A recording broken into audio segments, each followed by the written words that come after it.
So in the latest version of Premiere Pro, Adobe upgraded a lot of their effects. One effect in particular that I feel like should have gotten an upgrade a long time ago is the Gaussian blur, and that got an upgrade that I'm quite excited to show you guys. Let's take a look at it in Premiere Pro real quick.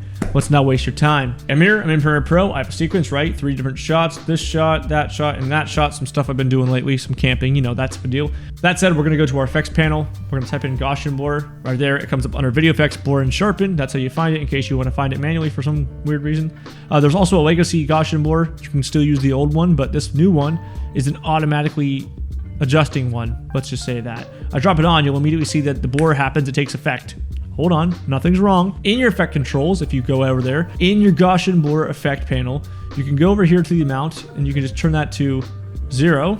There you go, perfect. No blur has been added, right? We have the effect applied, but no blur is actually affecting our footage. Now that it's at 0 though, we can do a few things, right? First off, you can see the button that says surprise me. That's new, that wasn't a thing, and I've never seen that actually in any of their softwares. They're not usually goofy and a little curious, right? They're pretty straightforward to the point most of the time. Anyways, under controls, you have a surprise me button. If I click that, it's going to randomly skew all these variables and you'll be left with what you see here, which is a mess. So you can click it again and keep getting it to get different effects. I don't know where I would use that. I wouldn't really use that. We're gonna go back to everything zeroed out, but it's an option should you want it to be an option, right? Okay, moving on from there, we have amount, angle, thickness, uniform blur, chromatic aberration, and edge behavior. We can also start fresh, which again, if you have it set to surprise me and you press start fresh, everything gets zeroed out with one click, which is nice.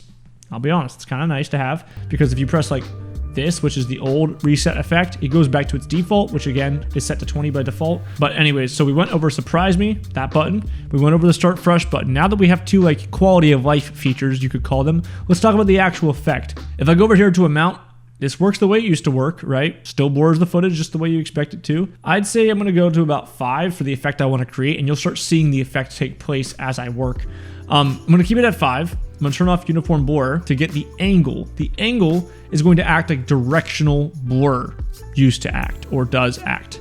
In fact, what I'm gonna do is I'm actually going to take the amount and go to 2.5. And again, you'll see what happens here in a minute. I'm gonna go to angle.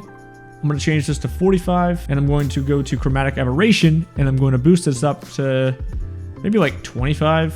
I mean, these are all arbitrary numbers that will affect your footage differently based off the quality of your footage. I'm shooting 4K here, and the lighting and everything else will play a role in what looks chromatically aberrated or not. But you have all these effects built into Gaussian blur. And just for comparison, we'll minimize this and turn this off real quick, drag on the legacy effect, and as you can see, it only has blurriness as an option. Yes, you have horizontal and vertical dimensions that you can choose where the blur effects, but that's it.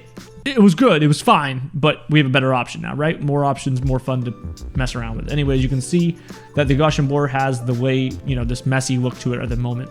What I'm going to do is I'm going to create a mask using the new mask tools, by the way, which right here you can see, this is the new object mask tool. If you want to know about that, you can watch the last video, which is going to be here on the corner somewhere.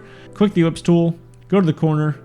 I'm going to drag from the corner to the other corner to try to get a moderately clean mask. If you're confused on why it hasn't affected my footage and you haven't watched the last video like I said, you can go over here. I also found out something new. You can just right click this, and instead of dragging this down to opacity like we showed in the last video, you can just right click it and go change to opacity mask, because that's probably what you're using the mask for. And bro, it's done. But it's not done, right? You're like, dude, it's still red. For one, I'm going to turn this off to none so you can see where the mask is affecting and where it's not affecting. But two, I'm going to go under opacity.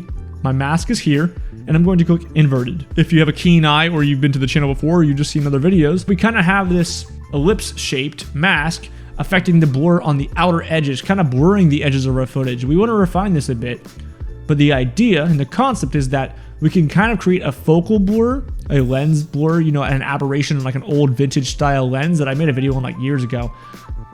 So quickly, dude. So I'm going to boost my feathering. I'm going to bring the expansion probably up so it affects only like the corners and just barely on the edge of the footage. I'm actually going to crank the feathering up a lot more. I want this fall off to be very subtle, very hard to see where the actual fall off is. Now I'm done with that, so we'll close opacity. We'll go back to our Gaussian blur. As you can see, under the angle, I have it set to 45 degrees. Now, of course, I could change this to like 125 or whatever, right? And it would just change this like you can see in the corner there. I'm going to stick to 45, right? And then what I'm going to do is I'm going to duplicate the effect, click the top adjustment layer, and change this to -45. So now we have something going in this direction and something going in that direction. So when they cross, right, every edge will get an angular type of blur to it to kind of give a stronger blur effect. Now, the only downside here is that you have to make 2 adjustment layers. Now, I quite frankly think that this is too harsh of a blur. So I'm going to go to 1 with both layers, and I'm going to bring the thickness down, which I haven't talked about, but it's really just like how intense you want the effect to be after it's already blurred. And this is the final look on the screen. Now, it might have been tweaked a little bit more, you know, for the sake of showing you guys the video, but the concept's the same, the application is the same. But that's the new changes to the Gaussian blur in Premiere Pro. I'm quite happy with it. I quite like it. I'm glad they're there. What do you think? Let me know in the comments. Maybe this wasn't worth a full video, but I'm trying to get back in the flow of videos. I've been gone for so long. I'm sorry, I know, but I'm kind of excited to see these new effects, and I'm getting a lot of ideas for videos, so hopefully I'll see you real soon. That said, thanks for watching. It's nighttime, and I still have a coffee, so I should probably stop drinking that. And anyways, I'll see you guys in the next video. Thanks for watching.